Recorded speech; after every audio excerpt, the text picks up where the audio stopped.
ងភ្លឺទៅហើយស្នូផ្ទុះអាវុធយុទ្ធមិត្តមុំមុតប្រយុទ្ធតបាញ់ខ្មាំងសត្រូវវិនាបាំងក្លបប្រឆាំងចោលមកពួកមិត្តអាប់បលាក់ខ្ញុំជាខ្មែរខ្ញុំថែដីខ្ញុំហេតុអ្វីបនលំជារបងអ្នកមិនតែប៉ុណ្ណោះលួចបាញ់ពួនស្ទាក់រូបខ្ញុំបានស្ម័គ្រពាក់លីជីវិតទឹកចិត្តកងទ័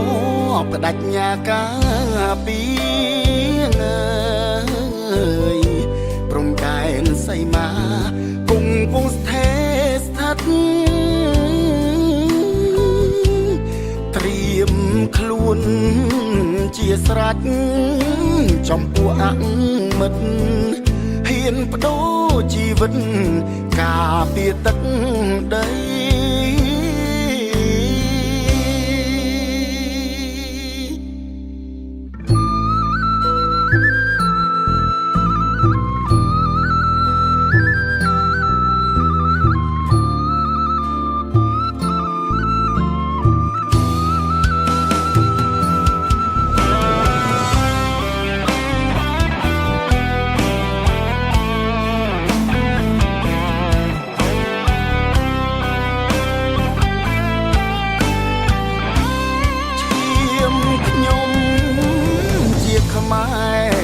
ខ្ញុំថែ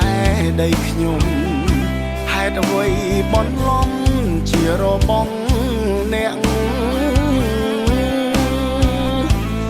មិនតែប៉ុណ្ណោះលួចបាញ់ពួនស្ទាក់រូបខ្ញុំបានស្ម័គ្រពាក់លីជីវិតទឹកចិត្តកងទ័ពបដិញ្ញាការពី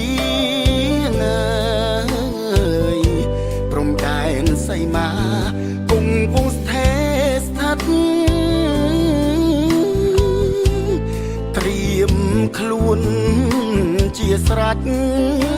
ចំពោះអមិត្តហ៊ានបដូរជីវិតការពារទឹកដី